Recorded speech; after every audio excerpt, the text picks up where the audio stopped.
ఘోర అగ్ని ప్రమాదం ఘటనలో మృతుల సంఖ్య 11కు చేరింది. షార్ట్ సర్క్యూట్ తో పర్ల్ షాప్ ఉన్న భవనంలో మంటలు చెలరేగాయి. ఏసీ కంప్రెసర్ పేలడంతో స్పాట్లోనే 3 మరణించారు. అగ్ని ప్రమాదంలో తీవ్రంగా గాయపడ్డ మరో 8 మంది ఆసుపత్రిలో చికిత్స పొందుతూ మృతి చెందారు. మృతుల్లో 3 మహిళలు, 2 చిన్నారులు ఉన్నారు. ప్రమాదంలో గాయపడ్డ వారిని సమీపంలోని ఆసుపత్రులకు తరలించి చికిత్స అందిస్తున్నారు. ఫైర్ ఎగ్జిట్ లేకపోవడంతోనే ప్రమాద తీవ్రత పెరిగినట్లు సమాచారం.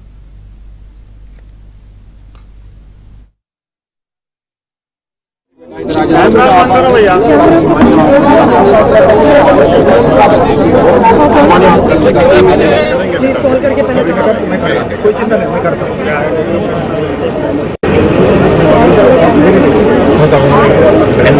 आप उधर हमारा करवा देंगे। मेरा घर है सर, मैं कर रही थी, मेरा शादी हो गया, मैं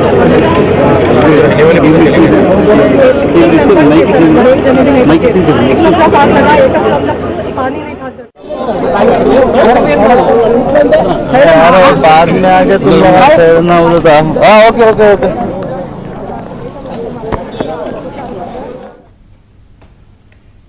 అగ్ని ప్రమాదానికి సంబంధించిన పూర్తి సమాచారం మా ప్రతినిధి శశిని అడిగి తెలుసుకుందాం. శశి,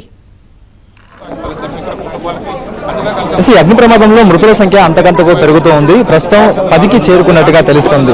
అంతకుముందే ఈ మలక్పేట యశోద ఆసుపత్రిలో 8 మంది చికిత్స పొందుతూ మృతి చెందినట్టుగా తెలిసింది. కానీ కొద్దిసేపటి క్రితమే డిఆర్డీఓలో కూడాను, అపోలో డిఆర్డీఓలో కూడాను చికిత్స పొందుతూ మరో 2 మృతి చెందినట్టుగా తెలుస్తుంది. ప్రస్తుతం 10 మంది వరకు మృతి చెందారు. మృతి చెందినటువంటి వారి మృతదేహాలను ఉస్మానియా మార్చుడికి తరలించారు. ఇంకా మరికొంతమంది గాయాల పాలై వివిధ ఆసుపత్రుల్లో చికిత్స పొందుతూ ఉన్నారు. మొత్తంగా నేను చూపిస్తున్నటువంటి ఇదే బిల్డింగ్ లో ఉదయం 6 గంటల ప్రాంతంలో అగ్ని ప్రమాదం సంభవించింది. ఆ సమయంలో అందరూ కూడా నిద్రలో ఉన్నారు. ఎవరు కూడా మెలకువగా లేరు. ఒక్కసారిగా కూడా గ్రౌండ్ ఫ్లోర్ లో ఈ మంటలు ప్రారంభమయ్యాయి. ఆ మంటలు అనంతరం పైకి ఎగబాకాయి. అయితే మంటలు పెరుగుతున్నటువంటి అంశాన్ని నిద్రిస్తున్న వారు గమనించకపోవడంతో అంతా కూడా మంటలు అంతకంతగా పెరిగిన తర్వాత ఆ మంటలను గమనించి బయటకు వచ్చేటటువంటి మార్గం కూడా మూసుకుని పోయింది. సో ఇదే సందర్భంలో వారు బయటికి రాలేక లోపలే ఉండి ఆహాకారాలు చేశారు. అయితే ప్రధానంగా 4 కుటుంబాలు నివాసం ఉంటున్నట్టుగా తెలుస్తుంది. ఈ 4 కుటుంబాలు కూడా వివిధ ప్రాంతాల నుంచి ఇక్కడికి వలస వచ్చి ఇక్కడ ఈ గోల్డ్ కి సంబంధించినటువంటి తయారీ పనిని చేస్తున్నట్టుగా తెలుస్తుంది. సో ఇదే నేపథ్యంలో ఈ 4 కుటుంబాలకు సంబంధించిన వారంతా కూడా వేసవి సెలవుల నిమిత్తం ఇక్కడికి వచ్చారు. ఇదే సమయంలో సుమారుగా 17 మంది ఇంట్లో నిద్రిస్తున్నటువంటి సమయంలోనే ఈ అగ్ని ప్రమాదం సంభవించింది. అయితే అగ్ని ప్రమాదం సంభవించి మంటలు ఎగిసిపడుతూ పొగ దట్టంగా కమ్ముకున్నటువంటి సమయంలోనే వారికి మెలకు వచ్చింది. సో అదే సమయంలో కిందకు వచ్చేటటువంటి ప్రయత్నం చేసినప్పుడు ప్రధానమైనటువంటి మార్గం అదే, తర్వాత ఎగ్జిట్ కూడాను అదే. బయటకు వచ్చే మార్గం కావచ్చు, లేకపోతే లోపలికి వెళ్ళేటువంటి మార్గం కూడా ఒకటే ఉంది. సో ఇదే నేపథ్యంలో ఆ మార్గం మూసుకుపోవడంతో బయటకు వచ్చేటటువంటి అవకాశం లేకుండా పోయింది. అందుబాటులో ఉండేవాళ్ళు కొంతమంది పైకి వెళ్ళారు, పైకి వెళ్ళి ఆహాకారాలు చేశారు. ఆ తర్వాత కింద ఉండే వాళ్ళు మాత్రం బయటికి రాలేక లోపల చిక్కుకుని పోయి ఉన్నారు. అయితే బయటకు వచ్చేటటువంటి ప్రయత్నం కొనసాగిస్తున్నటువంటి సమయంలో ఒక్కసారిగా కంప్రెసర్ పెద్ద శబ్దంతో బ్లాస్ట్ అయింది. సో ఇదే నేపథ్యంలో మంటలు అందరినీ కూడా తాకాయి. సో అందరూ కూడా గాయాలు పాలయ్యారు. అందరికీ కూడా కాలిన గాయాలయ్యాయి. సుమారుగా 7గురికి తీవ్రమైనటువంటి గాయాలు కావడంతో వారిని హుటాహుటిన ఆసుపత్రికి తరలించారు. ఆ తర్వాత మరికొంతమందిని కూడా ఆసుపత్రికి తరలించారు. అయితే ముందుగా ఫైర్ సిబ్బంది లోపలికి వెళ్ళేటటువంటి ప్రయత్నాలు కూడా అంత సఫలీకృతం కాలేదు. ఎందుకంటే పొగ దట్టంగా కమ్ముకుంది, మంటలు కూడా అదుపులోకి రావడం లేదు. ఇంకా లోపలికి వెళ్ళేటటువంటి మార్గాలు కూడా ఎక్కడా కనిపించలేదు. సో ఇదే సమయంలో వెనక వైపు ఉండేటటువంటి గోడలు బద్దలు కొట్టినటువంటి ఫైర్ సిబ్బంది ఆ గోడను బద్దలు కొట్టి దాని ద్వారా లోపలికి వెళ్ళి లోపల ఉండే వారిని రెస్క్యూ చేశారు. సో అప్పటికి రెస్క్యూ చేయడం ఆలస్యం అయి ఉంటే కనుక మిగతా వారు కూడా ఇప్పుడు క్షతగాత్రుల పాలైన వాళ్ళు కూడా వారు కూడా దుర్మరణం పాలయ్యే అవకాశం ఉండేది. దీంతో మృతుల సంఖ్య కూడా గణనీయంగా పెరిగేటటువంటి అవకాశం ఉండేది. సో మొత్తానికి అప్పటికే ఫైర్ సిబ్బంది 6 గంటలకు సమాచారం అందుకుంటే స్థానికంగా చార్మినార్ వద్ద ఒక ఫైర్ ఇంజన్ ఉంటుంది. ఆ ఫైర్ ఇంజన్ వెంటనే ఘటనా స్థలికి చేరుకుంది, మంటలను అదుపు చేసే ప్రయత్నం చేసింది. సో అప్పటికి కూడా మంటలు అదుపులోకి రాకపోవడంతో స్థానికంగా ఇంకా దగ్గరలో ఉండేటటువంటి ఫైర్ స్టేషన్లకు సమాచారం అందించి వారిని కూడా ఘటనా స్థలికి రప్పించారు. సో మంటలు అప్పటికే పెద్ద ఎత్తున ఎగిసిపడుతుంది. బయట వరకు కూడా మంటలు ఎక్కడా కనిపించడం లేదు, కానీ లోపల మాత్రం పెద్ద ఎత్తున మంటలు వ్యాపించాయి. ఒకవైపు ఈ మంటలు మాత్రమే వ్యాపించి కేవలం పొగ మాత్రమే కమ్ముకుని ఉంటే మాత్రం ఖచ్చితంగా వీరంతా ప్రాణాలతో బయటపడే అవకాశం ఉండేది. లేకపోతే పొగ పిలిచి అపాస్మరక స్థితిలోకి వెళ్ళి ఉండేవారు. కానీ కంప్రెషర్ పేలడమే వీరి పట్ల శాపంగా మారిందంటూ కూడా చెప్పుకోవచ్చు, మరణానికి కారణమైందంటూ చెప్పుకోవచ్చు. ఎప్పుడైతే కంప్రెషర్ పెద్ద ఎత్తున భారీ శబ్దంతో పేలిందో ఆ మంటలు వారికి అంటుకున్నాయి. దీంతో చాలా మంది శరీర భాగాలకు 60 నుంచి 70% వరకు కూడా కాలినటువంటి గాయాలయ్యాయి. ఒక్కొక్కరిని కూడా అంబులెన్స్ లో తరలించేటటువంటి ప్రయత్నం చేస్తున్నప్పుడు అందులో విజువల్స్ చూస్తే చాలా స్పష్టంగా అర్థమవుతుంది. సో ఇక ఘటనా స్థలికి ఇటు మంత్రులు వస్తూ ఉన్నారు. ఇప్పటికే పొన్నం ప్రభాకర్ ఘటనా స్థలికి చేరుకున్నారు. ప్రమాదం జరిగినటువంటి తీరును స్థానికంగా ఉండేటువంటి అధికారులు అడిగి తెలుసుకున్నారు. ఫైర్ సిబ్బందిని కూడా అడిగి తెలుసుకున్నారు. అయితే నెక్స్ట్ తదుపరి ఏం చేయాలి అన్న అంశాల గురించి కూడా అధికారులకు ఇప్పటికే ఆదేశాలు జారీ చేశారు. ఇదే కాకుండా కేంద్ర మంత్రి కిషన్ రెడ్డి కూడాను ఘటనా స్థలికి చేరుకున్నారు. ప్రమాదం జరిగినటువంటి తీరును స్థానికంగా ఉండేటటువంటి అధికారులను అడిగి తెలుసుకున్నారు. ఆయన చాలా కీలకమైనటువంటి కామెంట్లను చేశారు. ప్రధానంగా ఫైర్ సిబ్బంది సమయానికి ఘటనా స్థలికి రాకపోవడంతోనే ఈ మొత్తం ప్రమాదం అంతా చోటు చేసుకున్నట్టు కూడా కిషన్ రెడ్డి ఇప్పటికే చెప్పడం జరిగింది.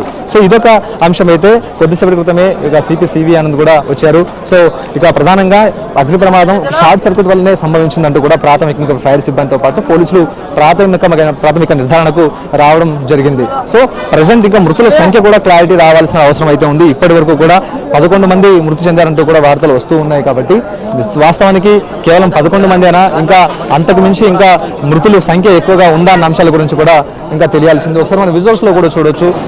సిపి ఆనంద్ ఘటనా స్థలంలోనే ఉన్నారు. మరోవైపు అధికారులకు సూచనలు ఇస్తూ ఉన్నారు. మరోవైపు ఇప్పటికే మంత్రులు కూడా ఆదేశాలు ఇచ్చారు. కాబట్టి దానికి అనుగుణంగానే నెక్స్ట్ తదుపరి ఏం చేయాలన్న అంశాల గురించి కూడా ఇప్పటికే సిబ్బందితో చర్చిస్తున్నారు. ఇక లోపలికి మాత్రం ఎవరిని వెళ్ళనివ్వడం లేదు. అయితే ఒక భయానకమైనటువంటి వాతావరణం ఈ ప్రాంతంలో నెలకొని ఉందంటూ కూడా చెప్పుకోవచ్చు. ఉదయం అగ్ని ప్రమాదం సంభవించిన తర్వాత ఒక్కొక్కరికి సంబంధించినటువంటి వారిని ఆసుపత్రికి తరలించేటటువంటి ప్రయత్నం చేస్తున్నప్పుడు చాలా మంది కూడా గాయాల పాలై వారంతా ఆహాకారాలు చేశారు. మరోవైపు కొంతమంది గాయాల పాలై అప్పటికే అపాస్మరక స్థితిలోకి వెళ్ళిపోయారు. వారందరినీ కూడా సుమారుగా 10 అంబులెన్స్లలో సుమారుగా 4 నుంచి 5 హాస్పిటల్కు వివిధ ప్రాంతాల్లో ఉండే 5 హాస్పిటల్కు తరలించడం కూడాను జరిగింది. అయితే మలక్పేట యశోదలో కొంతమంది చికిత్స పొందుతూ అక్కడ మరణించారు. అక్కడ సుమారు 8 మంది మరణించినట్టుగా తెలుస్తుంది. అందులో 4 పురుషులు ఉన్నారు, 4 మహిళలు ఉన్నారు, మరొక 2 చిన్నారులు కూడా ఉన్నట్టుగా తెలుస్తుంది. ఇది డిఆర్డీఓలో కూడా చికిత్స పొందుతూ ఉన్నారు. అక్కడ కూడా చికిత్స పొందుతూ మరణించినట్టుగా కూడా తెలుస్తుంది. అయితే అందరికీ కూడా చాలా తీవ్రమైనటువంటి గాయాలయ్యాయి. ఎవరికి కూడా నార్మల్గా లేదు. దాదాపుగా 40 నుంచి 50% వరకు గాయాలైనట్టుగా తెలుస్తుంది. కాబట్టి సో మనం ఒకసారి విజువల్స్ చూడొచ్చు. ఇదే మార్గం గుండా లోపలికి వెళ్ళేటటువంటి మార్గం ఇది. బయటకు వచ్చేటటువంటి మార్గం కూడా ఇదే. ఇంకెక్కడా కూడా ఎగ్జిట్ కానీ ఎంట్రీ కానీ సపరేట్గా ఎక్కడా లేవు. సో హైదరాబాద్లో ఉండేటటువంటి చాలా బిల్డింగ్స్లో కూడాను ఇదే తరహా బిల్డింగ్స్ ఉన్నాయి. ఎక్కడ కూడా కనీసం ఫైర్ సేఫ్టీకి సంబంధించినటువంటి ప్రమాణాలు పాటించిన బిల్డింగ్లే చాలా ఎక్కువగా ఉన్నాయంటూ కూడా చెప్పొచ్చు.